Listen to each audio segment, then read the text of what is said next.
Right, today I just thought we'd talk a bit about how I've done some of the FD364 bits. I've gone slightly different route than Schreckling, but it's still basically the same. I just manufactured it a little bit different.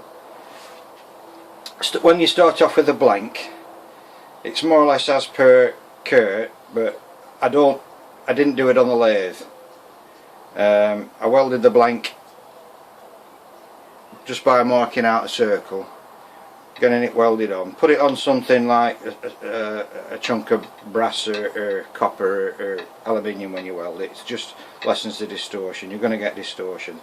And I've also started off with a bit thicker blank. This is 3mm. And then when I've welded it, and I'll stress relieve it, I'll get it hot with a torch, cherry red. I then put it in the lathe and either grip it by this in a collet, or better still, jig this up in a 4-jaw chuck, put your wheel on and face it up, and the back face as well, down to 2.5mm, so you're back to where Kurt was, but obviously it's nice and straight. If you've only got 2.5mm material, then what I suggest is weld it again on some alley, stress relieve it again, and then what you'll have to do, it'll end up buckling, it's bound to do because you've welded it on one side. So if you put it on a pipe, a bit of pipe, just ring or whatever, and hammer it to correct any bend. Don't try and bend it in the vise or in the lathe. When this is screwed to the shaft, you'll end up bending the shaft. So you'll have to keep taking it on and off. And if you just go outside roughly where the weld mark is and knock it down, you'll flatten it out. Get it running as true as you can. Obviously in another video I show that I cut these at 40 degrees angle. You've got to go to one side at line. If you scribe a line on here, or I stuck a paper template on here. If you stick a paper template on here, you've got to go to one side of the line, because then the angle ends up in the middle of the line.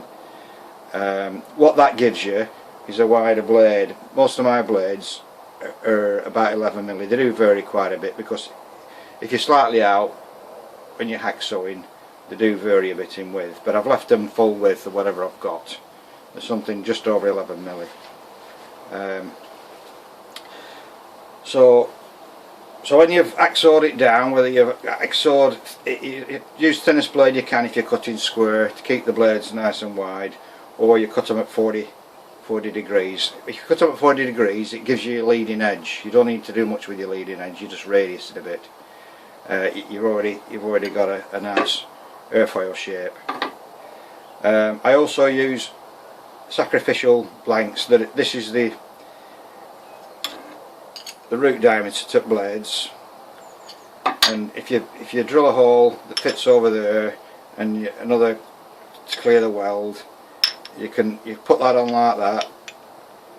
This is the wrong size. I can't find the one that I was using, but you might have to set up 2 V blocks either side to sticky tape that on there. Either keep positioning it or do a circle, mark a circle on. Once you've crushed it in the vise, it'll stick and hold like that, but then you've something to work down to. When you're grinding, you've something to work down to, and just treat this as a bit sacrificial. It'll give you a better edge to work to. You're a set inside diameter, then you know you're going to get it more even. Okay, so you grind them the best way you can. You need a fairly big wheel. Obviously you need to be making sparks, 15,000 or whatever this diameter of the wheel is, and blah blah blah. But I use these. Now you think you're going to get a radius with these, but you don't really, because it was all done by hand, moving up and down with a high-speed grinder. And if you just slightly move that way, then you lose that rad, but it does give you a bit more of a rad. And this back side was mainly done just with warding files.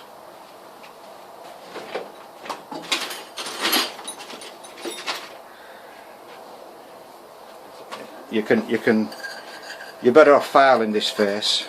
If you grind this edge away, then you can get down in the middle there, but if you cut it at 40 degrees you can afford to have a bigger gap here that you can get down to. Obviously if you cut 90 you've only got the thickness gap of a blade, but by the time you grind away you have a bit more to go at. You've already got that angle on the front, you're only radiusing that angle top off, if you will. So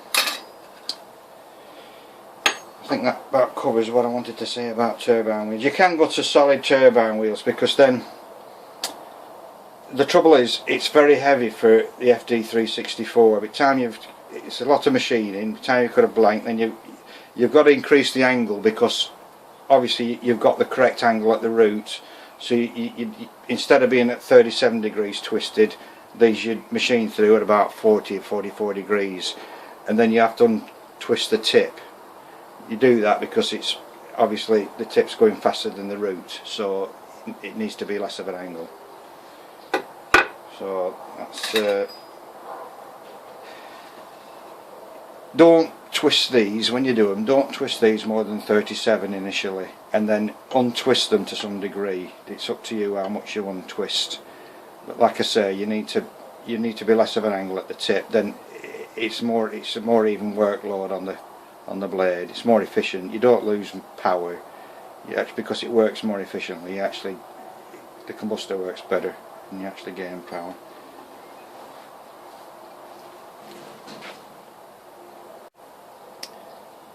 Another thing I wanted to talk a bit more about was combustors. Obviously you're better sticking to a known design that works well in your particular engine, what you're doing. But most of these try to introduce some kind of swirl. If you look at this Mark Drake design combustor, he's angled it, then the air and fuel coming out of the hockey stick tends to swirl, and because of this hole pattern it's swirling round in a donut, circulating round in the primary zone, so it stays longer at the front. The sticks don't do all the vaporising, they can't, even this length. These sticks are quite long, like I said before. So you're trying to introduce some kind of swirl, so that's what you've got to do. So if you're gonna make the original FD364 and try putting sticks in, obviously is in a tube is a cone. Now his cone ends up quite big diameter. It's out here somewhere, and then he's got a 1.3 metre tube, and it finishes up tight on the inner cone, and then he's actually on his coil he's actually drilled holes pointing this way, but then he's stuck a wire in and pulled them round so they swirl in the right direction for the combustor. That's the only thing that's adding swirl. Now if you put hockey sticks in his, you're doing two things that might cause you a problem. You're putting sticks in which it's not meant to have. This is designed for sticks, so he's made the whole pattern to suit the sticks. But with the FD3 combustor, it was never meant to have anything here. These sticks just get in the way. Like I say, it's a cone, and he's injecting fuel from a ring from his coil forward, and then the only spiral action is he's put a wire in that hole. That's why he's used quite thin tubing. The only reason why he's used thin tubing is to, well, two reasons: save weight, and the fact that then he can manipulate that hole. He can stick a wire in it and bend it round and make it spiral round. So that's one of the problems you've got when you make you do a mod. There is other designs of sticks.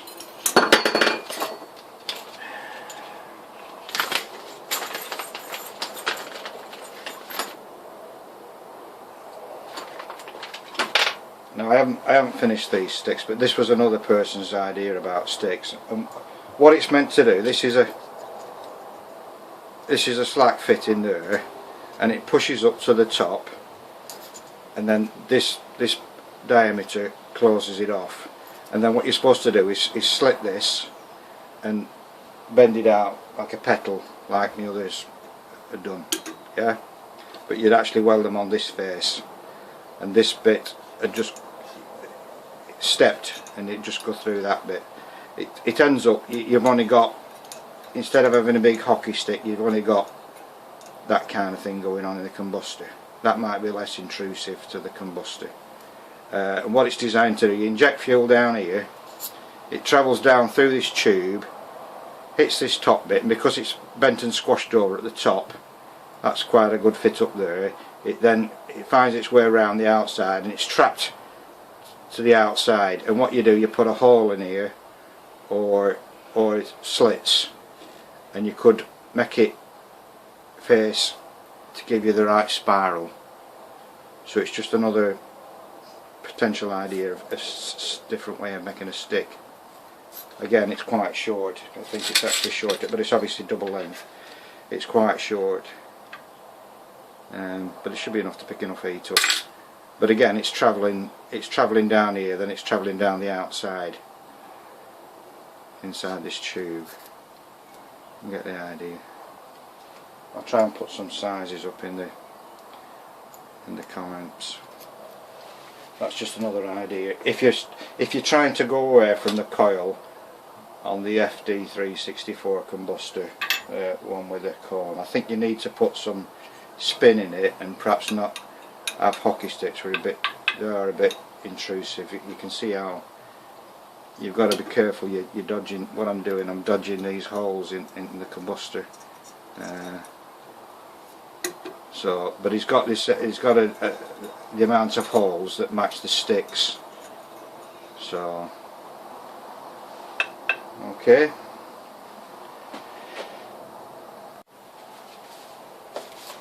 It's another quick talk about starting equipment. If you're gonna,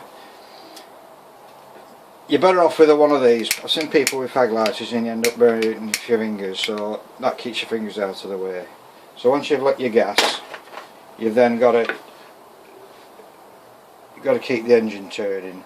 Now you can use an old, if you find an old pistol drill, battery drill, you can use the trigger. You can buy these off eBay pretty cheap, $2.50, and then I've got about an 8-volt motor and I run it off 12 volts. It doesn't do any harm over a short period. I put a nylon washer in there just to take the load that way, and this is just a bit of rubber tube shoved over an RC prop adapter to fit the nut or whatever.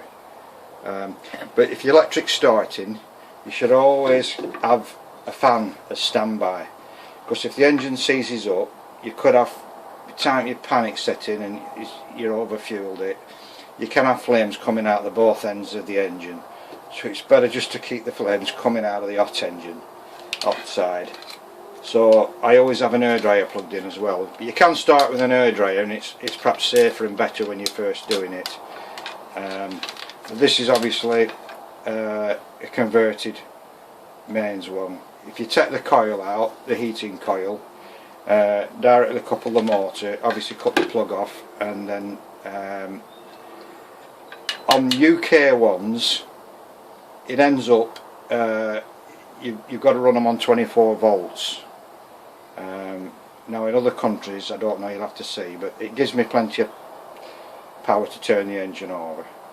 You've got to get up to self-sustain before you take any fan or electric motor off the jet engine. When you're starting, it's got to be self-sustained. If you take it away and the engine slows down, it's not at self-sustained speed, or there's some problem. So re-engage the motor, reapply the fan, and either try and increase the revs. You can usually tell the revs are going up. Try and increase the revs. If the revs don't want to go up, shut it down, keep the fan of the motor on while you burn the excess fuel off. You cannot, it's got to reach the self-sustain. It's not like kicking a 2-stroke over and just one bump and it's going. It's got to reach that self-sustained speed, which for the FD3 is about minimum. It's about 8 to 10,000, and then with the car compressor wheel it's probably nearer 15. So you need to have a motor that's going to turn at 20,000, and then when the motor's fully unloaded, you're not doing any good. You take it away. People have put amps meters in this thing, and you can see the amps drop as the engine takes over. But you can usually hear it. It usually starts speeding up, and you haven't increased the motor speed. You haven't done anything with the fan, and it starts to speed up and take off and get going.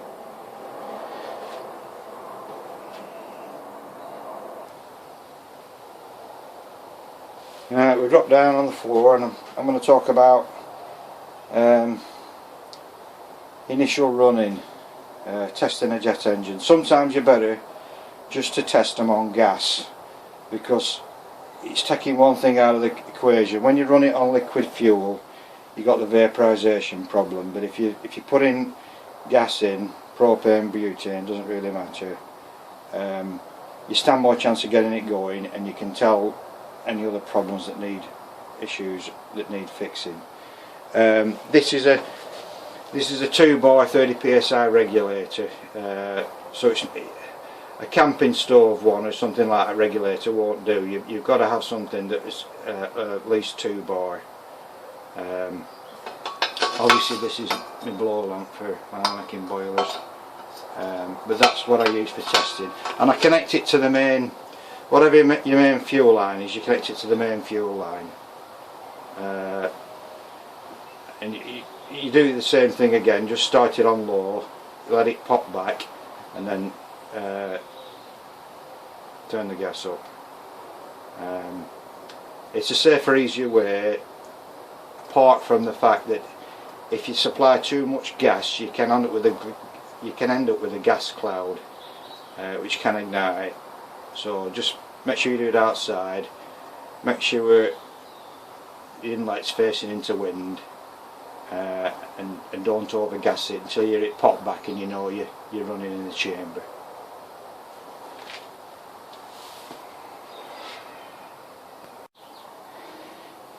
Another way Kurt suggests of early testing with his engines is to, this isn't the right fitting, but you'd have a pipe out of here, you'd drill the jet out, put a 1/8 pipe, braze it in, and then this will be connected to your main fuel line.